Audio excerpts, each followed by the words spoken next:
What's up mga kachismoso at mga kachismosa at welcome sa isa na namang video na paniguradong manggigigil na namang kayo.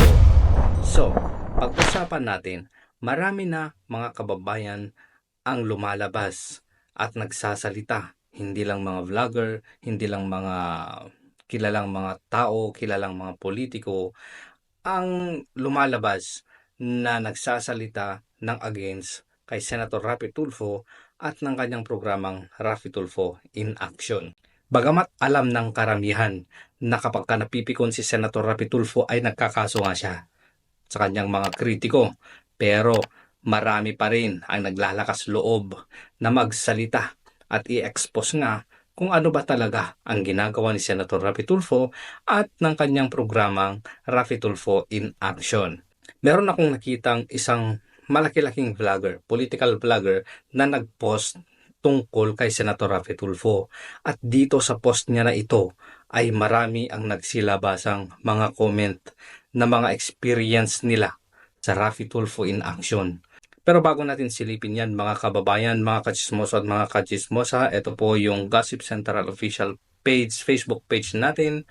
Sana mag-follow po tayo dito. Maraming salamat po. At ito na nga yung vlogger na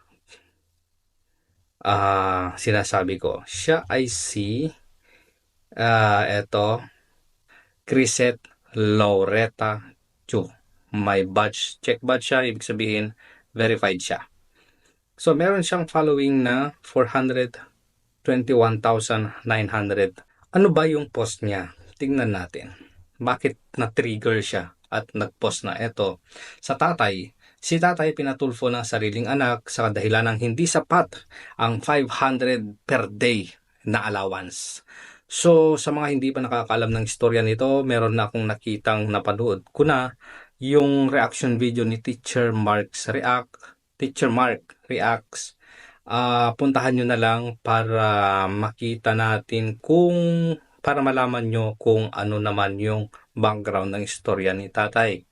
So ano ba ang sabi ni Ma'am Crisette Laureta Chu? Eto, yung Tulfo program para lang sa views, wala nang pili. Pati reklamo ng anak na kulang yung 500 pesos allowance niya from her tatay ay i-accommodate nila. Kawawa yung tatay. Sabi niya ayaw niya magkahiyaan because he has done his best. You could see him die inside from being humiliated like this. Gigil ako. Samantalang yung mga super legit reklamo, di nila i-accommodate. Yung may mga masasagasahang big time, walay. You realize the kind of service Tulfo has given to the public to all these years. This program also enables tearing families apart by blowing up issues like this. So ano to? Ipapahid na naman. Talanan na naman ni Atty. Libayan. Malamang, pwede. Ipapahid na naman ng mga ampalayagang. Attorney, kung i-content mo na naman ito, sigurado +1 ka na naman. So, meron ng 2.4k comments, may 1.5k shares, at meron na ring 13,000. So, dito tayo sa comments. Sabi ni Nilo Castro Flores, ay check muna natin. Followed by 40 people. Check natin yung account.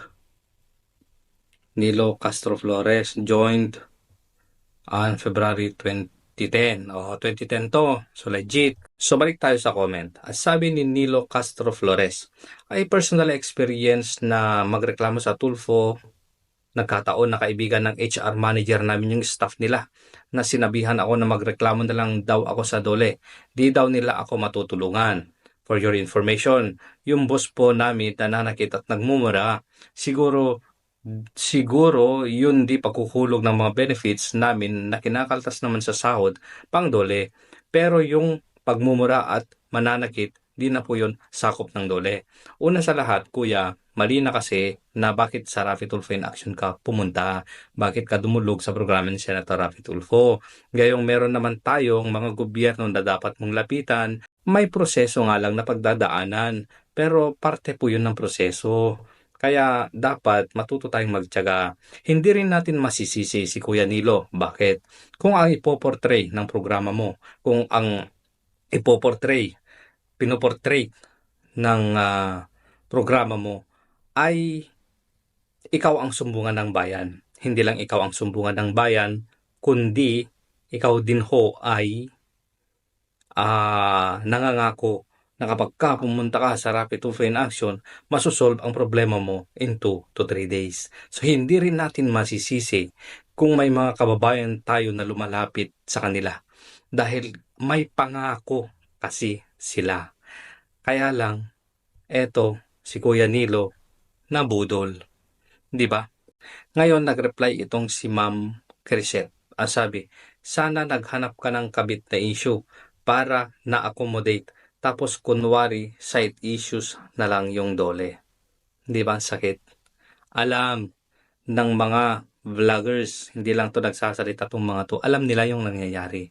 Pero, it will come to the point na talaga namang sukdulan na. Tama na. Na lumalabas na for the views na lang talaga.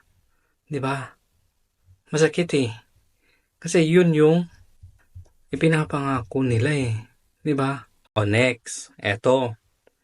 Kay Kir Bade Bade, 5.21k followers. So, sabi niya, Ma'am Crisette Laureta Chu, isa po kami sa lumapit sa Tulfo noon, 2 a.m. Nakapila na po kami kasama ng iba pang nakalatag sa labas. Tapos nung turn na namin, sinisigawan pa kami ng staff niya, especially si Odette. O Odette, ikaw na naman to. Hindi na lang kukunti yung mga nagsasabi na ikaw ay palasigaw. Wala raw kwenta ang sinusumbong namin, harassment. O wala daw kwenta yung harassment. Ano ba yung harassment na yon? Hinaharas kami ng family ng nagbilhan namin ng house and lot dahil sa namatay yung nanay ko. Di pa nailipat sa amin yung title. Yun po kasi ang nakipag-deal para bilhin ang house and lot. Almost 1 million na rin ang naibayad namin.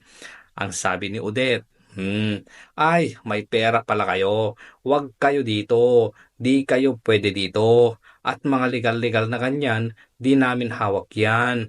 Bibigyan kayo referral sa PAW, doon kayo magreklamo. Sa PAW din pala ipapadala. Sabi ko, kahit lang po sana yung panghaharas po sa amin na matigil na. Hindi na kami pinapansin. Sinigawan lang kami ng next na nga. At na-escortan na rin kami palabas. Kaya doon ko po naisip, siguro kasi di views worthy yung reklamo namin. Ang ending po, dahil sa natakot po kami ng sister ko, umalis na po kami at nag-give up na namin yung nabayad namin doon. Sayang naman. Kami rin po pala nagbayad ng tax doon. Ang mali po kasi ng nanay ko, masyado siyang nagtiwala kasi ka-church. Sa may plan, lumapit sa Tulfo show, not worth it po talaga. Mga confession, kung maituturing ito, ng mga totoong taong pumila, nagbaka sakali, sa pangakong kapag lumapit ka sa Rapid Tulfo in Action, 2 to 3 days, masosolve. Pero ang lumalabas ngayon, kapag ka-viral lang o may potensyal na magka-viral yung reklamo mo, yun ang kukunin nila, yun ang i-air nila. Para saan? For the views. O last, Aris Bawag.